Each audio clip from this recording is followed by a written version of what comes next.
complex and the data has become very huge. So because of which it's given rise to scientific workflows which aim at automating the large complex data analysis, making it easier for scientists to work on it and collaborate.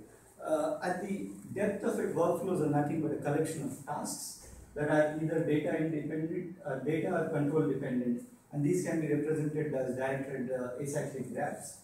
And workflow scheduling is nothing but mapping these tasks of the workflow onto virtual machines or the resources, maintaining the dependencies inherent in the workflows. Robustness is much needed when we are scheduling these workflows on a distributed system.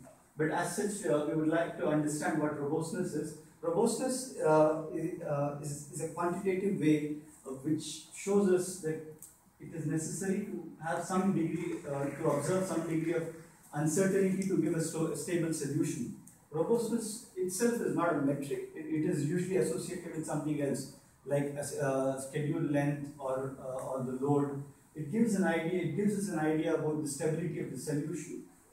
It is much needed in mission and time critical applications. Usually, robustness is achieved with redundancy in time or redundancy in space. So, before I get into my main work, I would like to present some related works.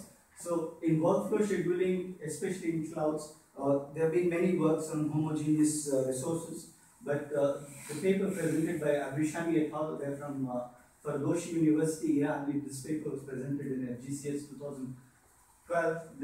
This is one of the predominant works focusing on heterogeneous resources on cloud, and they provide a state-of-the-art algorithm.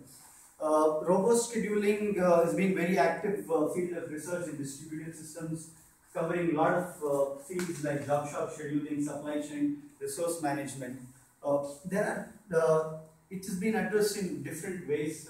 Like there are many algorithms based on dynamic scheduling, on trust-based scheduling, and stochastic solutions. Fuzzy techniques have also been used to provide robust scheduling for in distributed systems. So the objective of this paper, or the problem that I'm trying to address here, is I'm trying to map a scientific workflow on heterogeneous resources, heterogeneous cloud resources, such that the robustness is maximized and the cost and makespan is minimized when we have the constraints of deadline and budget. Makespan of a workflow is nothing but the total time that is required to execute the whole workflow. So the system model that I've considered here is, I've considered a cloud environment which has got a single data center with heterogeneous resources. The kind of uncertainties that I consider, uncertainties is the performance variation of virtual machines and task failures. So I want my algorithm to be robust against these two types of uncertainties. And the workflows in this paper is represented as DAX. I consider data transfer time between the tasks, which is very important and most of the papers do not consider. Like I said, I would like to cover a few basic definitions before we go. Makespan is nothing but the total time that is taken to execute the whole workflow. Cost is the total price we pay to execute all the VMs that we use to schedule the entire workflow. And to measure the robustness, I have proposed two metrics. One is the robustness probability, which is nothing but the likelihood of the workflow to finish before a given deadline constraint. And the tolerance time is the amount of time that the workflow can be delayed without actually violating the deadline constraint.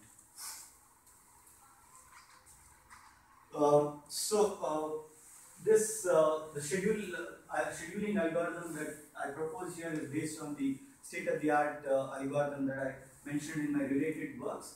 So what is done here is, when we have the entire workflow, the workflow is divided into multiple partial critical paths. A critical path in a workflow is nothing but the longest path from the entry node to the exit node. So we cluster the workflow into multiple task clusters, which are called partial critical paths, based on the criticality of the tasks. So what we do is we start from the exit node and we we select the critical parent of each node, which are not assigned, and we cluster them into one small group. And we find, I have a small demo kind of a thing to show how it is done. So the critical parent of a node is nothing but the parent of the node whose combination of start time, execution time, and the data transfer time is maximum. Say suppose if we have one node which has got 4 parents, and the start time, the execution time, and the data transfer time between which of these 3 parents is maximum is the critical parent of this task. So we recursively go ahead, find the critical parent of each task, and that becomes a partial critical path. And then we come back and then find the other critical paths. So it can be like this. Say suppose if I have a workflow like this, I start from the bottom and then form a critical path. This is a partial critical path. Then we come back and then this one node becomes a partial critical path. Again, we divide the entire workflow into multiple partial critical paths. So to say characteristics of a partial critical path is they are sequential in order. They're not tasks which are parallel. They don't have tasks which are parallel in order. Each partial critical path is mutually exclusive. That is, one task can be only in one partial critical path. It cannot be in 2 different partial critical paths. And they suggest that these the number of tasks that are there in each partial critical path usually share a high degree of correlation between them. So placing them on one virtual machine usually saves us the data transfer time, and because they are highly related, it is best to place them in one virtual machine. So when I have the whole workflow, I divide them into multiple partial critical paths. This is based on the algorithm that the one I mentioned in the related parts. Then we have to find a virtual machine to each of these partial critical paths in such a way that the execution is robust and it can tolerate failures and performance variations of the machine. So to make the algorithm robust, I consider redundancy in time. That is, I'm adding more slack time to these partial critical paths, to the execution time of these task clusters. So I define 4 types of robustness. So one is no robustness, one is slack, one node failure, and 2 node failure. No robustness means we are not adding any time. Slack, we add some time so that it can tolerate the performance variations in the machines.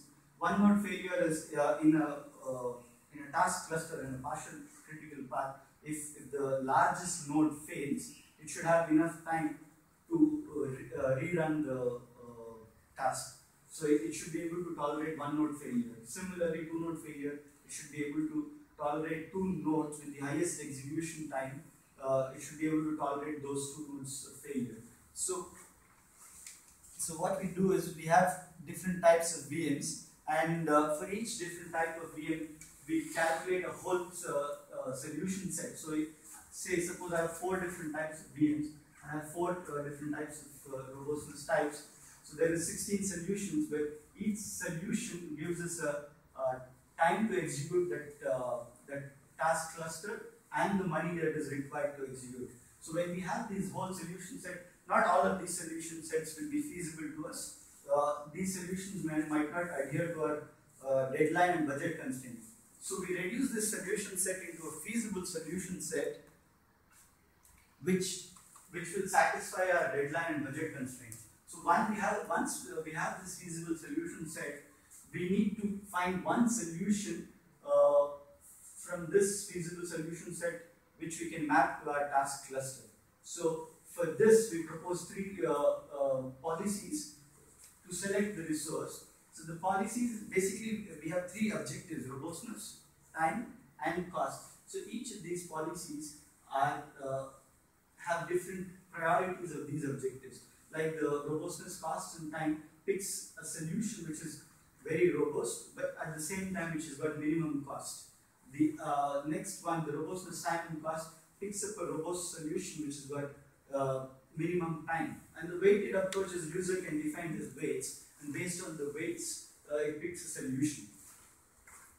So once we have the solution, the algorithm sees if there is an existing VM of this particular type that is already being used, and it can be used to map the same task. If so, we use the same VM because then it saves us the boot time of the VM. Otherwise, we instantiate a new VM of this type, and whatever is the robustness type of this solution, that amount of slack time is added into that into the execution of that task cluster. So, for simulation of this work, I've used CloudSim. I've considered 5 different workflows, which are highly followed in the scientific workflow literature, and it is proposed by Bharti et al. In the conference works.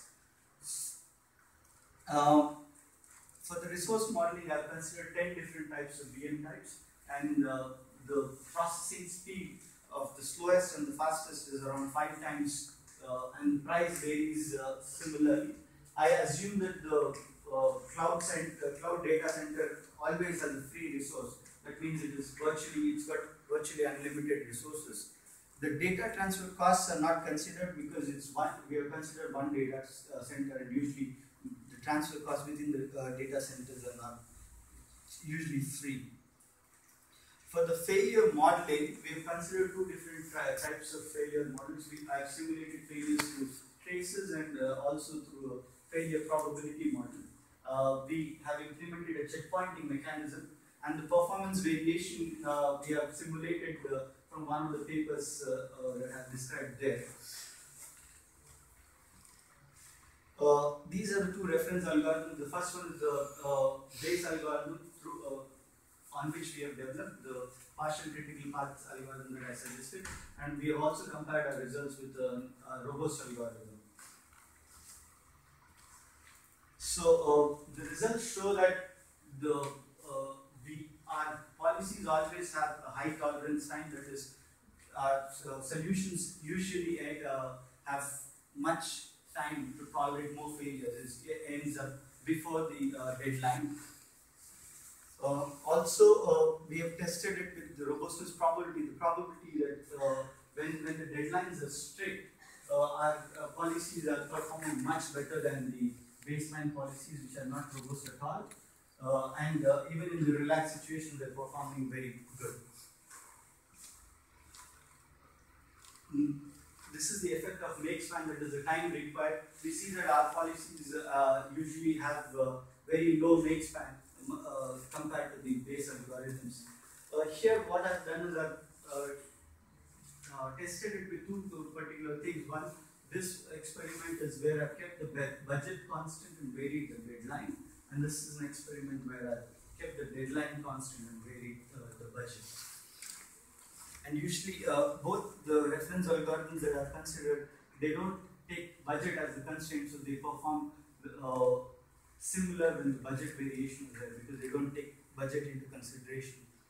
With the cost, in most of the algorithms, our policies have little cost, but in some examples, the cost there is a slight increase in the cost when the budget is varied for our algorithms. But we give a robust scheduling with very little makespan.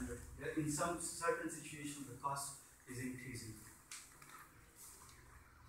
So, to conclude, we have presented 3 resource allocation policies with 3 objectives. The whole concept of the paper is to add slack time judiciously to the schedule to make it robust, to tolerate performance variations in the machines and task failures. We have tested this with 2 failure models, 5 workflows, and 2 robustness metrics. Thank you.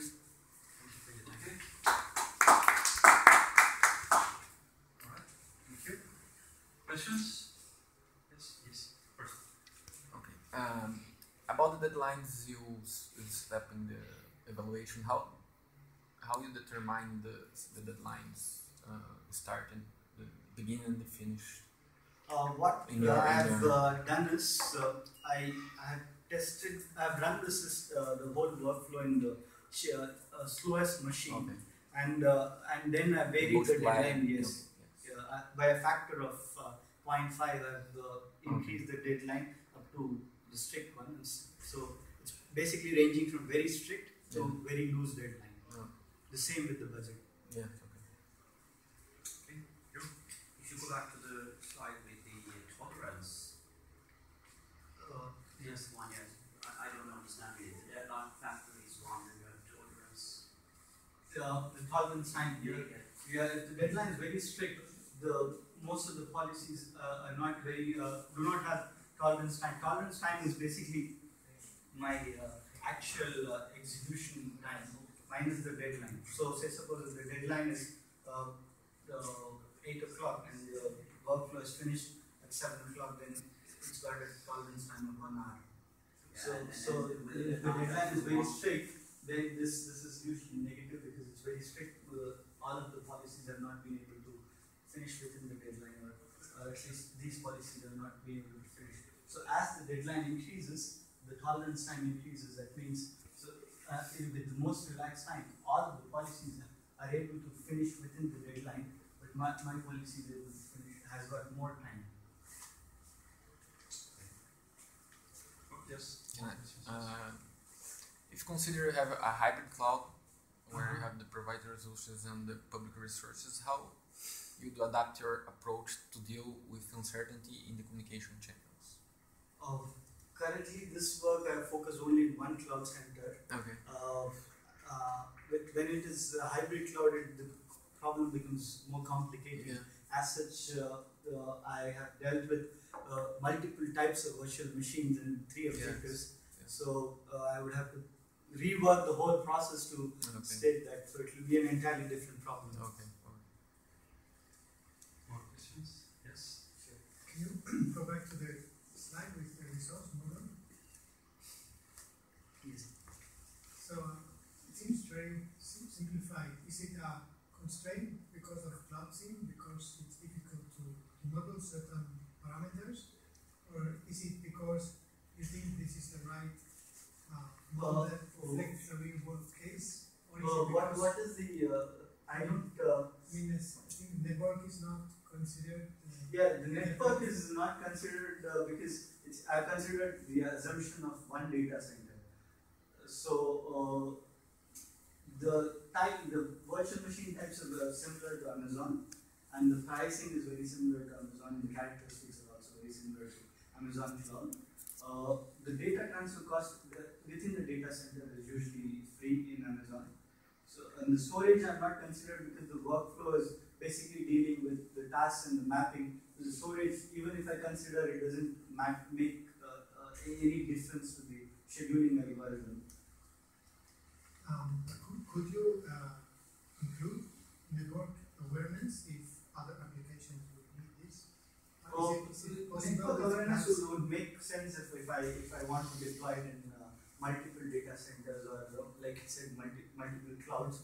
Yeah, then definitely network issues have to be addressed.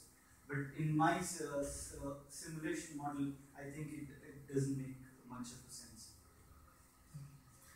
Cloud SIM, is it easy to use it? Yes. To have multiple data centers, you can definitely work on Cloud SIM. It's not because of Cloud SIM that I restricted the model. It's because the problem is as such very complicated, so I've restricted it. Otherwise, it's not because the tool is unable to do it.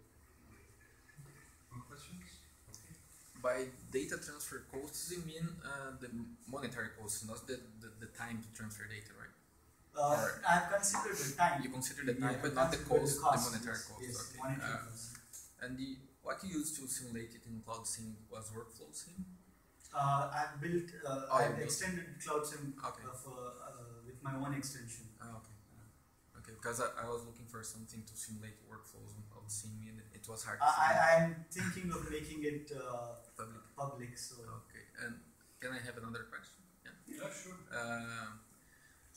What is the relation in your workflows? What's the relation between communication and computation times? I mean, the communication ratio. Did you look at that? Currently, I've considered these workflows, and they have given all the communication and the computation times. Okay. So I've just used the times that they have given in their model. So it is publicly available.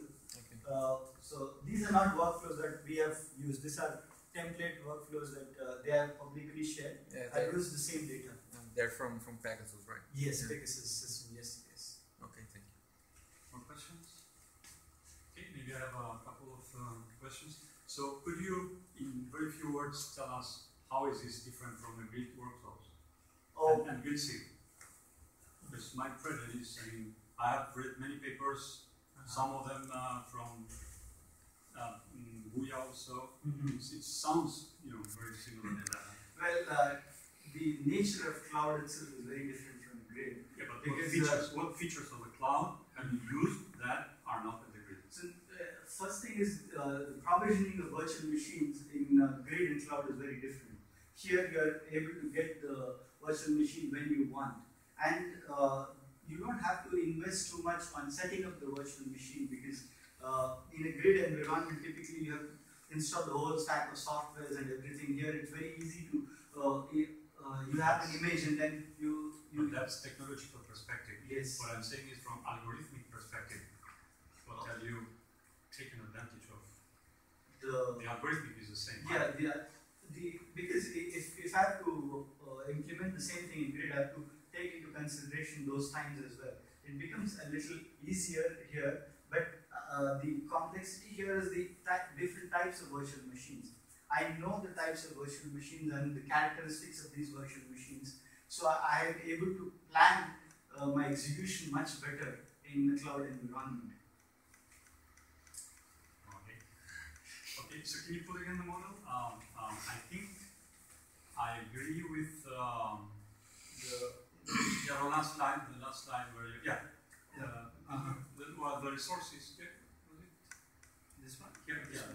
So resource model. I think I agree with Felix that this is too simple, too simplified model. And it was, I think,